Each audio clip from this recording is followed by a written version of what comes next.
नमस्कार। आज हम लोग इस क्लास में ऑक्सीडेशन नंबर थ्योरी के बारे में जानेंगे कि ऑक्सीडेशन नंबर थ्योरी जो ऑक्सीकरण और अवकरण का है वो क्या कहता है, और इस थ्योरी से जानने से पहले कि ऑक्सीकरण संख्या क्या है और इसे निकाला कैसे जाता है। चूँकि इससे पिछले क्लास में हम लोगों ने रिडॉक्स रिएक्शन जो चैप्टर का टाइटल है वो 11th का जो 8वां यूनिट है उसके बारे में शुरुआत किया था, और आज ये उसका दूसरा क्लास है जिसमें हम लोग पहले क्लास में पढ़ा क्लासिकल कंसेप्ट ऑक्सीकरण तथा अवकरण का। फिर उसके बाद मॉडर्न कंसेप्ट जाने थे जिसमें दो आता था, एक electron loss and gain theory और दूसरा ऑक्सीडेशन नंबर थ्योरी। तो इससे पहले क्लासों में हम लोग इलेक्ट्रॉन लॉस और गेन थ्योरी को पढ़ चुके थे, और आज इसका दूसरा है oxidation number theory of oxidation and reduction, अर्थात ऑक्सीकरण तथा अवकरण का ऑक्सीकरण संख्या का सिद्धांत। तो ये ऑक्सीकरण और अवकरण के ऑक्सीकरण संख्या का सिद्धांत जानने से पहले यहाँ है कि ऑक्सीडेशन नंबर क्या है और इसे कैसे निकाला जाता है। ये ऑक्सीडेशन नंबर, इस ऑक्सीडेशन नंबर को ऑक्सीडेशन स्टेट के नाम से भी जाना जाता है। ये ऑक्सीकरण संख्या एक आवेश होता है जो किसी ऑक्सीकरण अवकरण अभिक्रिया में ऑक्सीकरण तथा अवकरण के स्तर को दर्शाता है। ये एक प्रकार का चार्ज होता है। तो इसको डिफाइन हम कर सकते हैं कि oxidation number is a charge which shows the level of oxidation and reduction in any oxidation reduction reaction। ये ऑक्सीकरण संख्या का परिभाषा है। ये कहता है कि ऑक्सीडेशन नंबर ये चार्ज अर्थात ऑक्सीडेशन नंबर एक आवेश होता है which shows the level of oxidation and reduction in any oxidation reduction reaction, अर्थात ये किसी ऑक्सीकरण अवकरण अभिक्रिया में ऑक्सीकरण तथा अवकरण के स्तर को दर्शाता है। यानी कि ऑक्सीकरण संख्या एक आवेश होता है जो किसी ऑक्सीकरण अवकरण अभिक्रिया में ऑक्सीकरण तथा अवकरण के स्तर को दर्शाता है। तो इस ऑक्सीकरण संख्या को निकालने के कई एक तरीके हैं जिसके बारे में आज हम लोग यहाँ चर्चा करेंगे, और ये बहुत ही महत्वपूर्ण चीज़ होता है विशेष करके केमिस्ट्री के लिए। हालांकि इसका उपयोग किसी भी साइंस के क्षेत्र में हो सकता है, लेकिन ये केमिस्ट्री के सबसे महत्वपूर्ण टॉपिक में से ये एक होता है। इसे जानना हर सभी को यहाँ जरूरी हो जाता है, साइंस के विद्यार्थियों को विशेषकर। तो अब हम लोग यहाँ चलते हैं कि ऑक्सीकरण संख्या को निकाला कैसे जाता है। ये तो ऑक्सीकरण संख्या क्या है वो बताता है कि oxidation number is a charge which shows the level of oxidation and reduction in any oxidation reduction reaction, अर्थात ऑक्सीकरण संख्या एक आवेश होता है जो किसी ऑक्सीकरण तथा अवकरण अभिक्रिया में ऑक्सीकरण तथा अवकरण के स्तर को दर्शाता है। अब ये ऑक्सीकरण संख्या निकाला कैसे जाता है।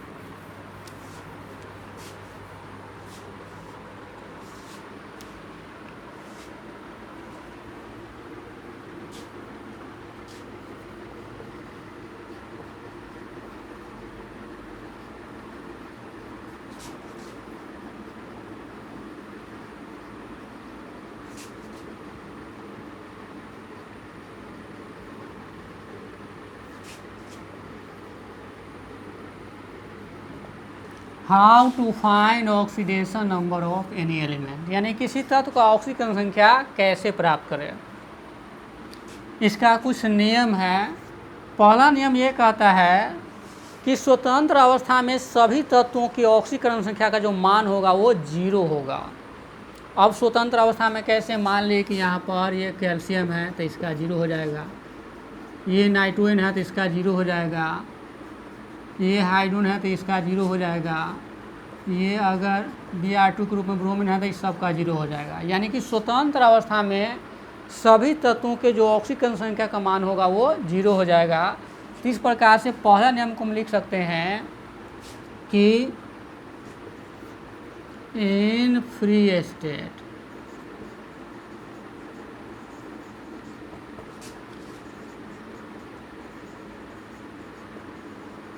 the oxidation number of any element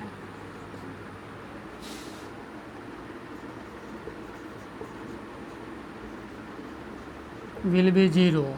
In free state the oxidation number of any element will be zero, यानी कि स्वतंत्र अवस्था में सभी तत्वों का जो ऑक्सीकरण संख्या होगा जीरो होगा। जैसे यहाँ कैल्शियम स्वतंत्र है, इसका जीरो हो जाएगा, फिर नाइट्रोजन है इसका जीरो हो जाएगा, हाइड्रोजन है इसका जीरो हो जाएगा, ब्रोमीन है इसका जीरो हो जाएगा, यानी कि स्वतंत्र अवस्था में जो भी है वो सब का जीरो हो जाएगा। जैसे मान लीजिए कि यहाँ कैल्शियम और ये ऑक्सीजन मिलकर के यहाँ कैल्शियम ऑक्साइड का निर्माण करता है, तो इसका ऑक्सीकरण संख्या जीरो हो जाएगा, इसका भी जीरो हो जाएगा। तो ये स्वतंत्र अवस्था में सभी तत्वों के ऑक्सीकरण संख्या का मान जीरो हो जाता है, इसका पहला नियम है।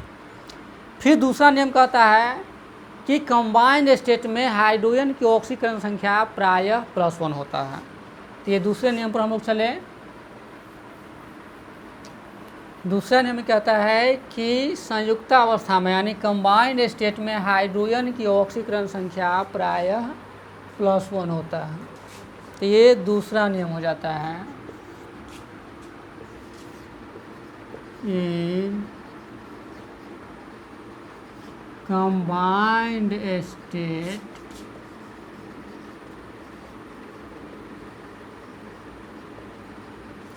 the oxidation number of hydrogen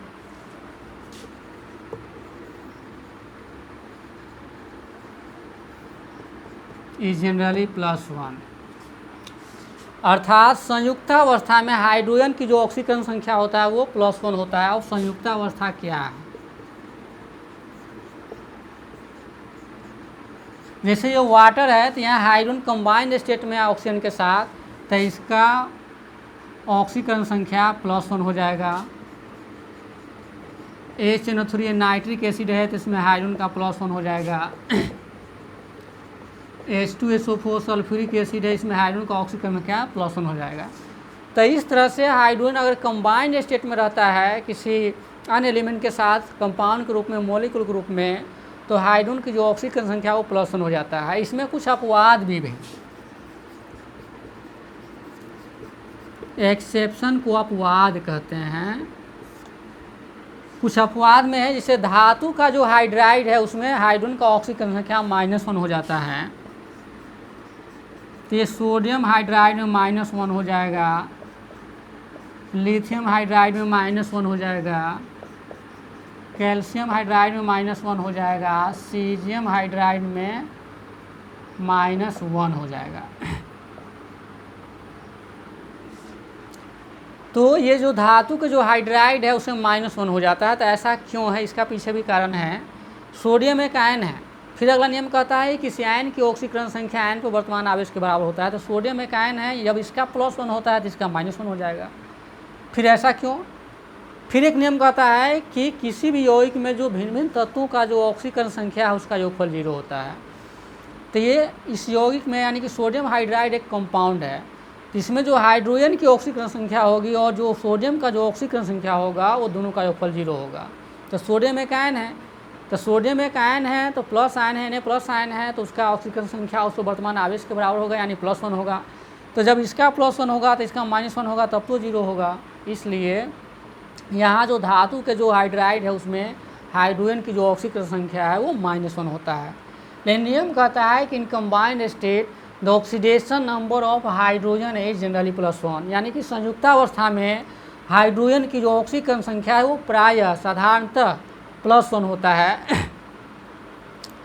अपवाद में है सोडियम हाइड्राइड में -1, लिथियम हाइड्राइड में -1, कैल्शियम हाइड्राइड में -1 और सीजियम हाइड्राइड में -1 होता है।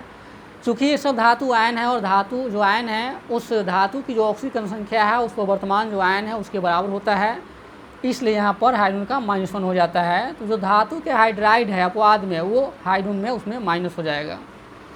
लेकिन अन्य सभी कंपाउंड में जो हाइड्रोजन की जो ऑक्सीकरण संख्या है वो +1 होगा। ये दूसरा नियम है। फिर तीसरा नियम कहता है कि किसी आयन की जो ऑक्सीकरण संख्या है वो आयन पर वर्तमान आवेश के बराबर होता है। अभी तक हम लोगों ने दो नियम जाना कि स्वतंत्र अवस्था में सभी तत्वों के ऑक्सीकरण संख्या का मान 0 होता है और संयुक्त अवस्था में यानी कि कंबाइंड स्टेट में हाइड्रोजन की जो ऑक्सीकरण संख्या है वो +1 होता है। इसके कुछ अपवाद है, धातु का हाइड्राइड में -1।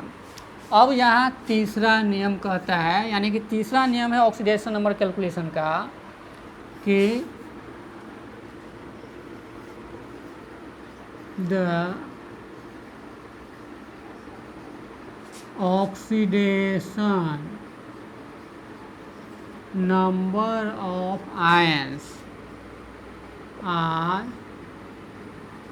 Equal to the number of ions present on them. यानी किसी आयन की ऑक्सीकरण संख्या उस वर्तमान आवेश के बराबर होता है।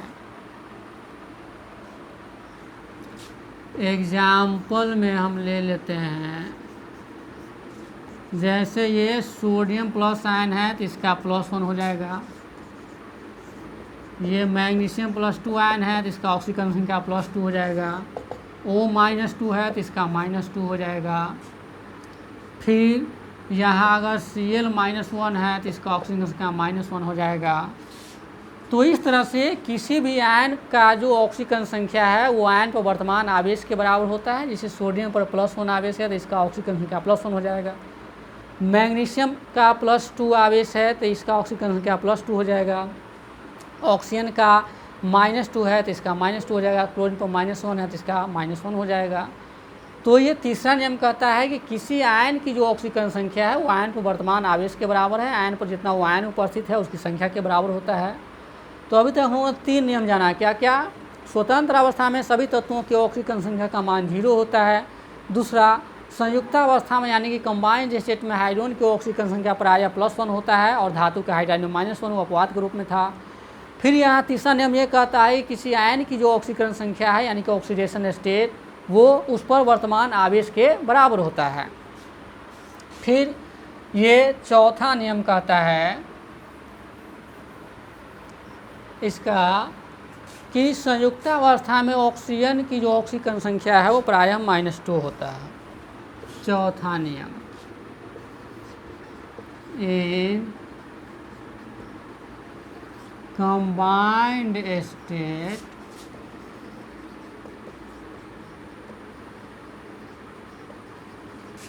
the oxidation number of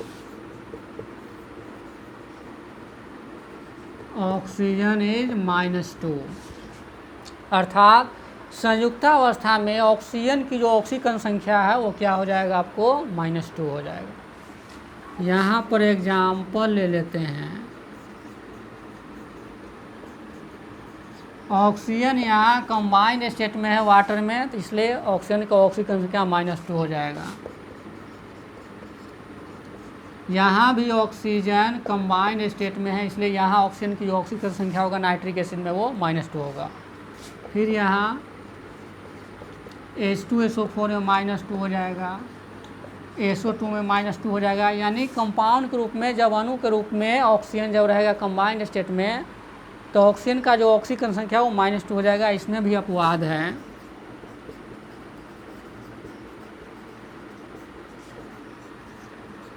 ये पोटेशियम सुपर ऑक्साइड है, इसमें ऑक्सीजन की ऑक्सीकरण संख्या -1/2 होता है। फिर H2O2 हाइड्रोजन पेरोक्साइड में है, इसमें -1 होता है। F2O2 में आपको +1 हो जाएगा। तो इस तरह से कुछ अपवाद है। अपवाद अब किस कारण हुआ, यहाँ हम अभी एक नियम बताए तीसरा में कि किसी आयन की ऑक्सीकरण संख्या आयन पर वर्तमान आवेश के बराबर होता है। तो पोटेशियम एक आयन है तो पोटेशियम का यहाँ +1 होगा। और चूँकि कंपाउंड में जो सभी एलिमेंट हैं उन सभी एलिमेंट के जो ऑक्सीकरण संख्या का योगफल होगा वो 0 हो जाएगा। तो यहाँ ऑक्सीजन का माइनस हाफ होगा, तब ना यहाँ 2 ऑक्सीजन है तो प्लस माइनस हाफ होगा, -1 होगा और ये +1 मिलकर 0 हो जाएगा। पुनः इसे समझिए, पोटेशियम एक आयन है जिसकी ऑक्सीजन संख्या +1 है। अब यहाँ 2 एटम ऑक्सीजन है तो एक एटम का -1 ऑक्सीजन संख्या है तो 2 एटम को हो गया -1 और ये -1 और ये +1 मिलकर 0 हो गया। क्योंकि एक अगला नियम ये कहता है कि किसी भी यौगिक में या किसी भी मॉलिक्यूल में जो अलग अलग जो एलिमेंट है उन सभी के ऑक्सीजन संख्याओं का जो योगफल है वो 0 होता है। तो इसलिए यहाँ पर अपवाद में पोटेशियम सुपर ऑक्साइड है, ये इसका ऑक्सीजन संख्या -½ है, हाइड्रोजन पेरोक्साइड में -1 है। चूँकि यहाँ हाइड्रोजन का +1 है तो 2 का हाइड्रोजन तो यहाँ +2 हो गया, तो एक हाइड्रोजन के यहाँ एक ऑक्सीजन के यहाँ -1 तो 2 ऑक्सीजन का -2, तो -2 और +2 मिलकर के यहाँ 0 हो गया। इसलिए यहाँ अपवाद में हाइड्रोजन पेरोक्साइड में ऑक्सीजन का ऑक्सीजन संख्या यहाँ -1 है। F2O2 में आपको +1 है। चूँकि ये भी आयन है, इसका -1 होता है तो 2 गो फ्लोरीन एटम है जिससे -2 हो गया। और यहाँ एक का +1 तो 2 का +2, तो यहाँ +2 और -2 मिलकर 0 हो गया। इसलिए यहाँ पर उसका +1 हो जाता है। तो ये 4 नियम अभी तक उन्होंने जाना। फिर 5वां नियम ये कहता है कि किसी भी यौगिक में जो भिन्न भिन्न तत्वों के जो ऑक्सीकरण संख्याओं का जो योगफल है वो 0 होता है। यही 5 नियम है इसे कैलकुलेट करने का, जिसे हम लोग पुनः जान ले एक साथ। पहला नियम ये कहता है कि फ्री स्टेट में यानी कि स्वतंत्र अवस्था में सभी तत्वों के ऑक्सीकरण संख्या का मान 0 होता है। फिर संयुक्त अवस्था में हाइड्रोजन की ऑक्सीकरण संख्या प्रायः +1 होता है, धातु का हाइड्राइड में -1 होता है। फिर संयुक्त अवस्था में ऑक्सीजन की ऑक्सीकरण संख्या प्रायः -2 होता है। फिर किसी आयन की ऑक्सीकरण संख्या आयन पर वर्तमान आवेश के बराबर होता है। फिर यहाँ 5वां नियम ये कहता है कि किसी भी यौगिक में वर्तमान भिन्न भिन्न तत्वों के ऑक्सीकरण संख्याओं का योगफल 0 होता है। तो एक नियम जो बचा है उसको भी हम लोग लिख लें यहाँ।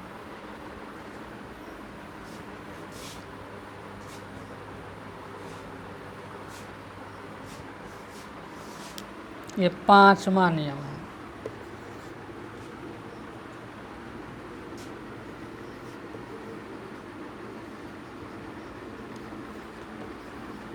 Of the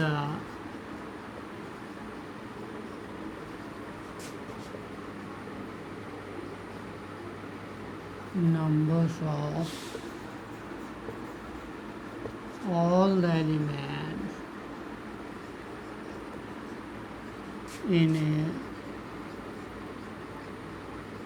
molecule is 0. The sum of the oxidation numbers of all the elements in a molecule is 0। अर्थात किसी मॉलिक्यूल में या किसी कंपाउंड में भिन्न भिन्न तत्वों के ऑक्सीकरण संख्याओं का जो योगफल होता है वो 0 होता है। अब कैसे 0 होता है, यहाँ पर हम एक एग्जाम्पल लेते हैं। यहाँ SO2 है, सल्फर डाइऑक्साइड मॉलिक्यूल है। हम लोगों ने यहाँ नियम में पढ़ा है कि ऑक्सीजन जो कंबाइंड स्टेट में रहेगा तो उसका ऑक्सीकरण संख्या -2 होता है। तो यहाँ -2 एक ऑक्सीजन का है तो 2 ऑक्सीजन का यहाँ -4 हो जाएगा। तो 2 ऑक्सीजन का जब -4 होगा तो यहाँ सल्फर का +4 हो जाएगा। दोनों को जोड़ेंगे तो वो 0 हो जाता है। और फिर इसको निकालते कैसे हैं, तो यहाँ सल्फर को हमको निकालना है तो सल्फर के ऑक्सीकरण संख्या को हम x मान लेते हैं। अब नियम कहता है कि संयुक्त अवस्था में ऑक्सीजन की जो ऑक्सीकरण संख्या वो -2 होता है। तो यहाँ -2 एक ऑक्सीजन का, यहाँ 2 ऑक्सीजन है तो ये 2, अब यहाँ ये 0 हो जाएगा। क्योंकि नियम कहता है कि किसी भी यौगिक में जो भिन्न भिन्न तत्वों की ऑक्सीकरण संख्याओं का जो योगफल है वो 0 होता है। सल्फर को अज्ञात है तो मान लिए x, ऑक्सीजन का चूँकि नियम में है और जो नियम में है उसको रखेंगे और नियम के जो अलावा है उसी को निकालना रहेगा, यही है। तो यहाँ संयुक्त अवस्था में जो ऑक्सीजन की जो ऑक्सीकरण संख्या है वो -2 है। तो यहाँ 2 ऑक्सीजन एटम है तो -2 में हम 2 से गुना करेंगे और ये x जुटेगा तो ये 0 के बराबर हो जाएगा। तो यहाँ x -4 ये 0 हो जाएगा तो x बराबर यहाँ +4 हो जाएगा। यानी यहाँ सल्फर की जो ऑक्सीकरण संख्या है वो +4 है। तो सल्फर का यहाँ +4, ऑक्सीजन का यहाँ -4, ये 0 हो जाता है। तो किसी भी यौगिक में जो भिन्न भिन्न तत्वों का जो ऑक्सीकरण संख्या है उस सबका योगफल 0 हो जाता है, चाहे कोई भी यौगिक क्यों नहीं हो, चाहे उस यौगिक में 2 एलिमेंट हो या 4 हो या 10 हो, इससे हमको मतलब नहीं है, उन सभी का योगफल 0 हो जाएगा। अब इन पाँचों नियम के आधार पर कैसे किसी भी मॉलिक्यूल में हम जो अज्ञात तत्व है उसका ऑक्सीकरण संख्या कैसे निकाला जाता है अब ये हम लोग जानते हैं।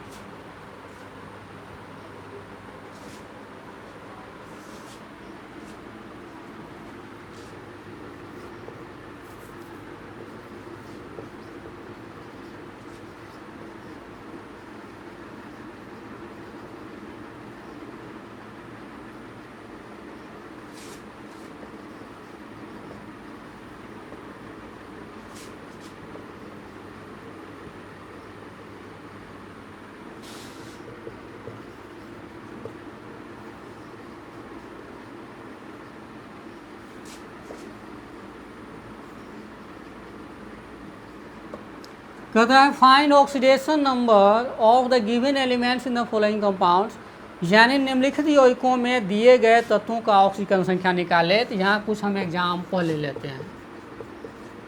SNO3 इसमें इसका निकालना है, दूसरा H2SO4 इसमें इसका निकालना है, तीसरा है P2O5 इसमें इसका निकालना है, चौथा है आपको CaCO3 इसमें इसका निकालना है।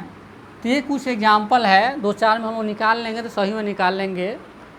अब इसमें जो डॉटेड एलिमेंट है उसका ऑक्सीकरण संख्या में निकालना है। इसमें है नाइट्रोजन का, इसमें सल्फर का, इसमें फॉस्फोरस का, उसमें कार्बन का। अब हमको ये भी ज्ञात करना है कि हम कैसे पता करेंगे कि हमको क्या निकालना है, किस एलिमेंट का निकालना है। चूँकि जो नियम में दिया हुआ है उस नियम के अलावा जो होगा उसी को निकालना है। नियम में ये कहता है कि स्वतंत्र अवस्था में सभी तत्वों के ऑक्सीकरण संख्या का मान 0 होगा। दूसरा नियम ये कहता है कि संयुक्तावस्था में हाइड्रोजन की ऑक्सीकरण संख्या प्रायः +1 होता है। फिर अगला नियम कहता है कि संयुक्तावस्था में ऑक्सीजन की जो ऑक्सीकरण संख्या वो प्रायः -2 होता है। फिर किसी आयन की ऑक्सीकरण संख्या आयन पर वर्तमान आवेश के बराबर होता है। और किसी भी यौगिक में सभी तत्वों के भिन्न भिन्न तत्वों के ऑक्सीकरण संख्या का मान 0 होता है।